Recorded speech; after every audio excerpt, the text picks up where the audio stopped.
오늘은 이영수 대표님을 모시고 AI 반도체 그리고 세계 시장의 동향에 관한 이야기를 나눠보도록 하겠습니다. 대표님 안녕하세요. 네, 안녕하세요. 네, IT의 시인 이영수라는 유튜브 채널을 하고 있고요. 최근에 이제 바로 써먹는 최강의 AI 혁명 투자 작가입니다. 두 번째 책이고요.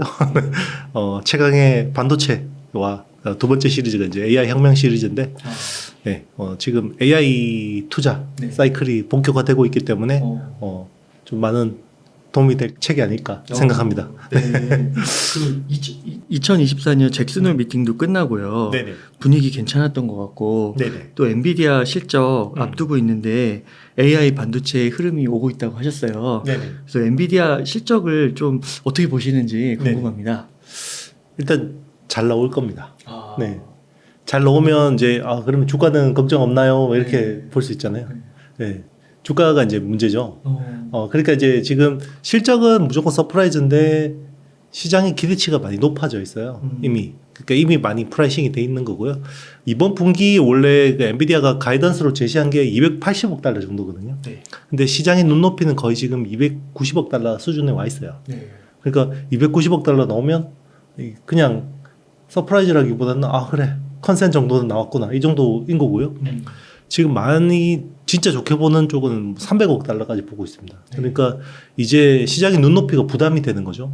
네, 그래서 오늘 새벽, 그러니까 이제 목요일 새벽에 주가 레벨과 그리고 필라델피아 반도체 지수의 주가 레벨과 그리고 이제 실적 발표 이후에 시장 반응 이런 것들을 잘 보고 이제 투자를 해야 될 것 같습니다.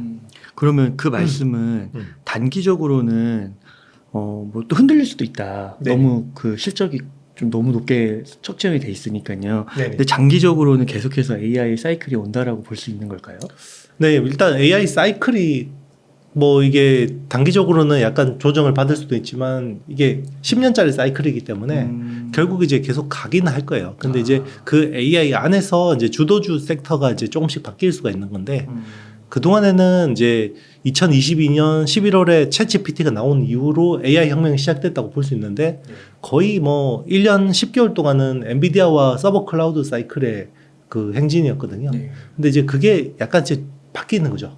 예전에도 보면 인터넷 혁명 때도 처음에는 인프라 뭐 스위치나 라우터 같은 것들이 막 이렇게 인기를 끌다가 그다음에 이제 이게 디바이스나 서비스 쪽으로 막 넘어가잖아요. AI도 지금 딱 그런 상황이라고 볼 수 있고요. 여기 예쁘게 딱 바통 터치해주면 되는데 항상 중간에 한번 이렇게 출렁거립니다. 그래서 이제 그런 것들을 지금 시장에서 많이 우려하고 있는 거고요. 이번 실적 발표에서 체크해야 되는 부분들은 일단 주가 레벨을 체크해야 되는 거고, 그리고 이제 조만간에 이제 연말에 나오는 신제품이 이제 블랙웰이라는 신제품이 있는데, 블랙웰 아키텍처가 최근에 이제 노이즈가 많았어요. 이게 뭐 설계 쪽에 결함이 있어서 이제 출시가 지연된다, 뭐 이런 이야기가 많이 나왔었기 때문에 그런 것들도 좀 이제 엔비디아에서 나오는 멘트들도 되게 중요할 것 같고, 그리고 블랙웰이 문제가 생기면 그 차세대 버전인 로드맵에서 이제 루빈이라는 내후년에 나오는 모델도 있는데 그건 또 어떻게 되는 거냐, 뭐 이런 것들도 중요할 것 같고요. 그리고 만약에 블랙웰이 제대로 안 나올 경우에는 그럼 기존에 호퍼 가지고 서프라이즈를 비트할 수 있을 거냐, 이런 것들이 이제 굉장히 중요해지겠죠.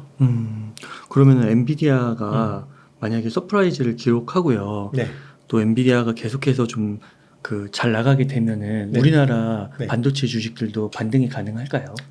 일단 단기적으로는 반등은 가능할 것 같습니다. 네. 그래서 뭐 엔비디아의 친구들이라고 하는 SK 하이닉스나 이제 한미 반도체 같은 업체들도 반등은 가능한데, 근데 이제 그 강도가 그렇게 셀 것 같진 않아요. 왜냐면 일단 엔비디아가 좋으면 뭐 TSMC나 뭐 브로드컴이나 이런 미국 내에서 AI 수혜주들은 좀 강하게 그러니까 강하게 반응할 가능성이 높아요. 네. 근데 이제 지금 메모리 같은 경우는 사실 상황이 녹록지는 않습니다. 왜냐하면 일단 이제 블랙웰 같은 경우는 만약에 당초보다 출시가 지연된다 그러면 블랙웰부터 원래 192GB의 그 HBM을 쓰기로 돼 있었거든요. 근데 기존의 H200 같은 경우는 141GB입니다. 그렇기 때문에 수량이 좀 줄 수도 있다, 뭐 이런 이제 우려가 있고, 그리고 커머디티 쪽에서 보면 최근에 이제 모바일 쪽에서 이제 모바일 D램 재고가 좀 늘어나는 부분들이 있어요.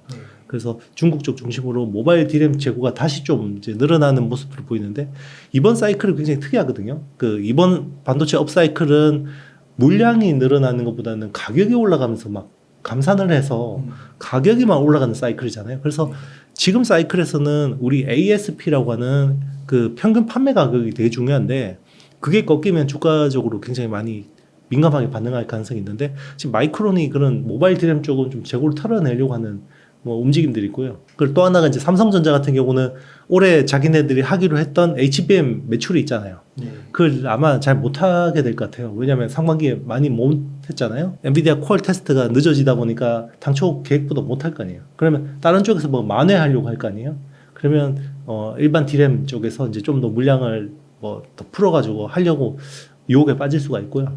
그리고 또 하나 이제 10월에 일본 키옥시아라는 회사가 상장이 있습니다. 네. 키옥시아는 이제 낸드 플래시 쪽에서 3위 기업인데요. 10월쯤에 상장을 하는데 지금 시가총액이 한 1조 5천억 엔 정도로 이야기를 하고 있어요. 그럼 우리나라 돈으로 한 13조 원, 뭐 12조 원 정도 되는 시총인데 새로 상장을 하면 기존에 메모리 쪽에서 투자하고 있던 그 비중이 있잖아요. 그 팔아서 이쪽으로 가야 되거든요. 그러면 이제 수급적으로 이제 이렇게 이제 글로벌 어떤 자금들이 메모리 쪽을 좀 이제 팔아서 키옥시아 쪽으로 이제 이동하는 그런 것 때문에 이제 약간 수급적으로 지금 꼬여 있을 수도 있다. 이렇게 볼 수 있습니다. 그러면은 이번에 그 BNK에서 네네. SK 하이닉스 매도 리포트가 나왔는데 네. 그런 차원인가요? 네, 맞습니다. 일단 이제 블랙엘 출시 지연으로 인해서 이제 HBM의 수요가 단기적으로 뭔가 영향을 받을 수 있다. 그리고 지금 이제 우리 전통 레거시 쪽 디램, 낸드 플래시 쪽 같은 경우도 최근에 ASP 상승 속도가 좀 이제 꺾이는 걸 보니까 요게 이제 그러니까 당장 꺾이는 건 아니에요. 그런데 이제 내년 상반기까지는 어느 정도 QOQ로 계속해서 올라가는 것들이 보이는데 내년 하반기가 이제 굉장히 이제는 막 불안한 거거든요. 그러니까 내년 하반기가 안 보이는 거예요. 근데 주가라는 거는 9개월 선행해서 보거든요. 그 반도체 주가는. 그렇기 때문에 이제 그런 것들이 계속해서 이제 지금 주가에는 굉장히 도전적인 과제를 주고 있는 거고, 그래서 이제 BNK 같은 경우도 BNK 증권에서도 이제 그렇게 이제 이야기를 하는 거고, 그 전에도 이제 하이투자증권에서도 이제 그런 HBM 픽아웃에 대한 이야기를 하긴 했지만, 이번에 또 이제 하나 더 리서치 쪽에서 하나 더 이제 참전한 거는 좀 이제 의미가 있죠. 그러면 지금 같은 시기에서는 어떻게 투자를 좀 해야 될 것 같으세요? 일단 이제 뭐 투자 성향인데요. 뭐 제가 이제 사실 웅달 책방도 거의 한 달에 한 번씩 나오면서 계속 말씀드렸던 게 이번 사이클 좋을 때는 올 하반기 조심하자고 계속 이야기했었거든요. 네, 상반기까지는 네. 최대한 많이 벌고 하반기부터 변동성이 커질 것 같으니까 조심하자. 그리고 약간 이제 피크아웃이든 아니든 이런 이제 노이즈들이 저는 당연히 올 거라고 생각했어요. 왜냐면 그동안 워낙 많이 올랐었기 때문에 그게 이제 미국 대선이라는 정치 리스크하고 이게 중첩이 돼서 더 조정이 제가 생각한 것보다 훨씬 강력했던 것 같습니다. 그렇기 때문에 올 하반기는 계속해서 변동성이 살아 있고요. 그러면 변동성이 있을 때는 결국 현금을 좀 잘 확보하는 게 중요할 것 같고, 현금 비중을 어떻게 운용하는지가 올 하반기 성과에서 되게 중요할 것 같고요. 그리고 이제 테크, 제 영상을 보시는 분들은 아마 반도체 쪽이나 이제 테크 투자를 많이 하시는 분들일 텐데, 국내 쪽 테크보다는 미국 쪽 테크가 단기적으로는 미 대선 전후로까지는 더 낫지 않냐. 그리고 이제 올 연말쯤에는 오히려 이제 국내 테크 쪽을 다시 봐야 되지 않나. 뭐 이렇게 저는 시계로 보고 있는데, 근데 이게 예측이라는 거는 사실 시장 상황이 또 달라지면 또 제 전망도 바뀔 수 있기 때문에 그런 것들은 참고만 해주시면 좋을 것 같습니다. 아무래도 대선도 있고 연말에는 말씀해주신 그런 이슈들로 인해서 좀 변동성이 클 수 있으니까 맞습니다. 좀 투자에 막 고수분이 아니라면 조심할 필요가 좀 있겠네요. 그렇죠. 일단은 이제 이게 정치가 제일 문제인데 지금 공화당하고 민주당이 거의 박빙이잖아요. 맞아요. 해리스랑 이제 트럼프가 지금 누가 될지 모르고 그리고 두 정당 간의 정책이 너무 상이해요. 그러니까 너무 달라요. 그러니까 이게 그럼 기업들 입장에서는 지금 민주당 어떤 민주당 주도의 바이든 정부에서 민주당 주도의 어떤 글로벌 밸류 체인을 세팅하는 데 동참해서 투자를 했잖아요. 보조금 받기로 하고. 근데 이제 그런 것들이 트럼프가 만약에 들어오면 보조금을 못 받을 수도 있다 이렇게 되면 이런 것들을 이제 지금 투자를 계속 해야 돼? 이런 것들이 이제 고민이 될 수밖에 없죠. 그러면 일단은 그런 것들을 유예를 하게 돼요. 투자나 이런 것들이. 그러면 유예를 하게 되면 이제 그 밑에 있는 소부장들은 원래 당초 어떤 자기네들 매출 계획보다는 이게 좀 딜레이 될 수밖에 없고 투자도 지연되고 고용도 아무래도 좀 덜 뽑게 되고 이런 것들이 영향이 있죠. 네. 아, 그렇군요. 네. 그러면은 그 약간 뭐 지금 약간 쉬더라도요. 네네. 약간 좀 적극성을 좀 낮추더라도 AI랑 뭐 AI 반도체 쪽을 계속해서 주목하는 거는 맞다고 보세요. 네. 일단 AI 반도체 쪽은 이제 아직까지 뭐 수요가 꺾일 것 같지는 않아요. 근데 이제 이게 산업적인 관점하고 주가적인 관점이 좀 다를 수 있는데, 네. 산업적으로는 계속해서 성장을 할 텐데, 이제는 주가적으로는 약간 좀 피로해하고 있어요. 시장에서는. 그래서 아마, 이게 이제 그 혁명이라는 건 사실 갑자기 일어나는 거잖아요. 사고처럼 발생하는 거고, 그리고 이제 준비된 혁명은 없잖아요. 그러니까 이제 급하게 뭔가 일어나면 급한 것부터 막 땡기게 되는데, 일단은 그동안은 AI 반도체가 제일 중요했기 때문에 그쪽으로 모든 수급들이 쏠렸고, 최근에 이제 데이터 센터 쪽으로 좀 이제 관심이 오는 것 같습니다. 그래서 데이터 센터, 그 AI 반도체를 사서 결국 서버를 꾸려서 결국 데이터 센터에 배치를 해야 되는데 데이터 센터가 부족해요. 네. 그리고 지금 미국에서 데이터 센터 비중이, 그러니까 전 세계에서 있는 데이터 센터 중에 미국이 차지하는 비중 원래 33% 정도였는데 최근에 보니까 데이터가 39%까지 올라왔어요. 그러니까 AI용 데이터 센터가 대부분 미국에서 셋업이 되고 있거든요. 네. 그럼 데이터 센터 관련주들이 뭐 서버 관련주들이 또 이제 관심을 받을 수 있고, 그리고 데이터 센터가 셋업이 되면 거기 또 전기 수요가 폭증합니다. 그래서 전력, 데이터 센터 전기 제공해주는 그런 관련주들도 주목받을 수 있고, 그리고 이제 그런 쪽에 이제 데이터 센터 임대해주는 업체, 뭐 그런 회사도 주목받을 수 있죠. 혹시 그 추천은 아니고 네네. 그 AI와 데이터 센터 쪽으로 해가지고 네. 계속해서 좀 주목해야 될 기업을 소개시켜 주실 수 있을까요? 뭐 일단 관련된 업체는 이제 그 AES라는 회사가 있어요. 이제 거기 데이터 센터 쪽에 전력 공급을 해주는 업체인데, 이제 보통 이제 글로벌 빅테크, 아마존이나 아니면 마이크로소프트나 그리고 구글 같은 업체한테 이제 그런 서버에다가 전기 공급 계약을 하는 회사라고 보시면 되고요. 네.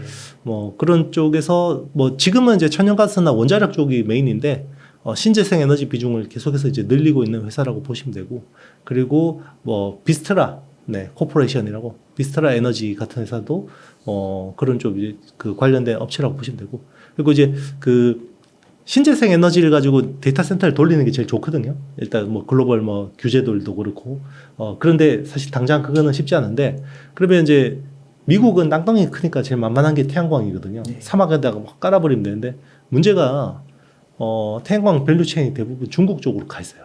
그러니까 거의 중국산밖에 없거든요. 그래서 일단 미국은 중국산 막아야 되는 거니까, 그러면 중국산 못 들어오게 막으면 이제 미국 자국에서 내서 수혜를 보는 이제 퍼스트 솔라라는 회사가 있어요. 그러면 퍼스트 솔라의 태양광 모듈이 아무래도 지금 수요가 늘어날 수 있죠. 뭐 이번에 중국 전기차 관세 100% 때렸잖아요. 네, 그런 식으로 이제 못 들어오게 막을 거거든요, 중국산을. 그러면 대체할 수 있는 게 이제 결국 그 미국 내에서 공급할 수 있는 회사들 좀 주목해야 되고, 그리고 이제 ESS 그런 거 있잖아요, 에너지 저장 시스템. 뭐 그런 수요도 늘어나는데, 그런 쪽에서 이제 플루언스 에너지 같은 회사들 관심 깊게 볼 만합니다. 네. 그 한국 그 시청자분들에게 좀 익숙한 빅테크들은 네. 약간 그것도 주가의 피로감을 사람들이 느낄까요? 빅테크는 아직까지 좀 사이클이 많이 남아 있는 것 같아요. 네, 상대적으로. 그래서 우리 소위 M7이라고 하는 기업들은 아직까지는 뭐 물론 비싸긴 합니다. 비싸긴 한데 중요한 게 지금 성장이 빅테크 쪽에 다 있어요. 그러니까 S&P 500이라고 우리 하잖아요. 네. 그 미국에서 제일 그래도 그 견실하는 기업들 500개 모아놨는데, 그러면 S&P 500에서 M7을 빼면 작년에 M7의 그 EPS 증가율이 거의 70%대거든요.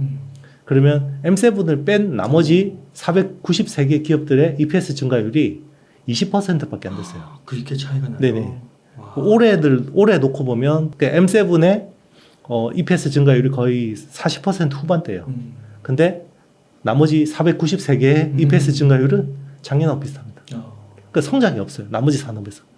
네, 지금은 모든 성장이 AI 쪽, 특히나 빅테크 쪽으로 몰려있기 때문에 비싸더라도 지금 자금이 갈 데가 이쪽밖에 없는 거죠. 근데 그동안에는 너무 과도했었어요. 그래서 미국 그 나스닥 전체에서 그 반도체 비중이 거의 4분의 1 수준까지 올라왔었고 그리고 이제 빅테크가 S&P 500에서 차지하는 비중이 역대급으로 높아져 있었거든요. 네. 그러니까 이제 뭐 여지없이 또 조정을 받았는데 자, 그 집중 현상이 좀 완화됐어요. 또. 저번에 이제 블랙 먼데이 이후로 막 주가가 폭락했잖아요. 네. 그때 이후로 많이 완화가 됐거든요. 그래서 또 다시 또 집중되겠죠. 네. 그럼 또 너무 과도해지면 또 완화되겠죠. 네, 조정받으면서 이런 것들을 계속 이제 사이클 잔파도를 만드는 겁니다. 아, 그렇군요. 네. 혹시 한국 기업에서도 주목해야 될 기업은 뭐 없을까요? 국내 기업들 뭐 그 최근에 이제 시장 상황이 그 하반기는 일단 좀 쉬고. 녹록지 않은 걸 감안하시고 이제 제 이야기 듣고 투자하시면 안 되고요. 일단 이제 그 ESS 쪽으로 만약에 플루언스 에너지 쪽으로 제일 거래를 많이 하는 회사가 서진 시스템이라는 회사가 있습니다. 서진 시스템이라는 회사가 있고 그리고 이제 그 데이터 센터 임대해주는 이런 쪽 이제 리츠 쪽 하는 회사가 이제 글로벌 1위가 에퀴닉스예요. 네. 에퀴닉스가 최근에 그 가격을 전년 대비해서 거의 19%를 올렸거든요. 그러니까 그만큼 지금 데이터 센터 쪽에 이제 이게 공급 부족이 심하다는 거죠. 국내에서 약간 그런 비슷한 비즈니스를 하는 회사가 KINX라는 회사가 있어요. 그 회사가 이제 뭐 최근에 주가 조정을 많이 받아 있기 때문에 그런 회사들이 좀 한번 조명받을 수 있지 않을까 생각합니다. 아, 네, 절대 추천은 아니고요. 여러분들 뭐 한번 공부해 보시면 좋을 것 같다. 이렇게 해서 이제 말씀드리는 겁니다.